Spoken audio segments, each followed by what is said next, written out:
السلام علیکم ناظرین، امید کرتا ہوں کہ آپ لوگ خیر و عافیت سے ہوں گے۔ آج کی اس ویڈیو میں ہم نماز کے فرائض کے بارے میں جانیں گے کہ نماز کے کتنے فرائض ہیں اور کون کون سے ہیں۔ بہت سے لوگ ہیں جو نماز پڑھتے ہیں لیکن انہیں یہ پتہ نہیں ہے کہ نماز میں کتنے فرائض ہیں اور کون کون سے ہیں، تو لہٰذا مسلمانوں کے لیے ان چیزوں کا جاننا بہت ہی ضروری ہے۔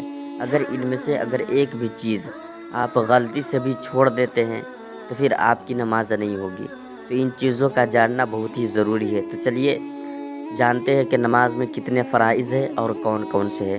تو نماز میں کل 7 فرائض ہے اور کون کون سے ہیں؟ تو نمبر 1 تکبیر تحریمہ، نمبر 2 قیام، نمبر 3 قرات، نمبر 4 رکوع، نمبر 5 سجود، نمبر 6 قعدہ اخیرہ اور نمبر 7 خروج بسنعہ، یعنی یہ 7 فرائض ہے۔ اب اس کو تفصیل کے ساتھ جانتے ہیں۔ تکبیر تحریمہ کسے کہتے ہیں؟ تو تکبیر تحریمہ اس کو کہتے ہیں جب آپ نماز پڑھنے کے لیے کھڑے ہوتے ہیں تو سب سے پہلے جو آپ تکبیر کہتے ہیں، اللہ اکبر کہتے ہیں، یعنی یہ تکبیر کہنے کے بعد آپ نیت باندھ لیتے ہیں اللہ اکبر کہہ کر، اسی کو تکبیر تحریمہ کہتے ہیں۔ اگر کسی نے تکبیر تحریمہ نہیں کہا تو پھر اس کی نماز نہیں ہوگی، لہٰذا تکبیر تحریمہ یہ فرض ہے، اس کو کہنا ضروری ہے۔ اگر کسی نے نہیں کہا تو پھر اس کی نماز نہیں ہوگی۔ نمبر 2 قیام، اور قیام کا مطلب کیا ہے کہ کھڑے ہو کر نماز ادا کرنا۔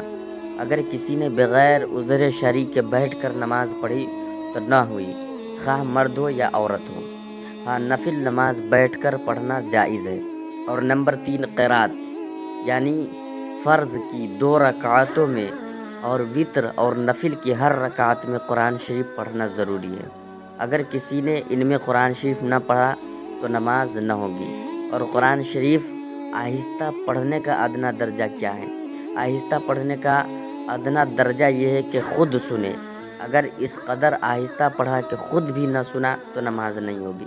کم سے کم اتنی آواز میں ضرور پڑھے کہ اگر شور و غل نہ ہو تو پھر آپ خود اپنی آواز کو سن سکے، اتنی آواز میں پڑھنا یہ ضروری ہے۔ بہت سے لوگ ایسے ہوتے ہیں جو خود من میں ہی پڑھ لیتے ہیں، اپنے دل میں پڑھ لیتے ہیں، تو پھر اس کی نماز نہیں ہوگی۔ لہٰذا یہ قرات ضروری ہے، کم سے کم اتنی آواز ہونی چاہیے کہ آپ خود سن سکے۔ اور نمبر 4 رکوع، رکوع کا ادنیٰ درجہ یہ ہے کہ ہاتھ گھٹنے تک پہنچ جائے، اور پورا رکوع یہ ہے کہ پیٹھ سیدھی بچھا دے اور سر پیٹھ کے برابر رکھے، اونچا نیچا نہ رکھے۔ اور نمبر 5 سجدہ، یعنی پیشانی زمین پر جمنا سجدہ کی حقیقت ہے، اور پاؤں کی ایک ایک انگلی کا پیٹ زمین سے لگنا شرط ہے، یعنی کم از کم پاؤں کی ایک انگلی موڑ کر قبلہ رخ کرنا ضروری ہے۔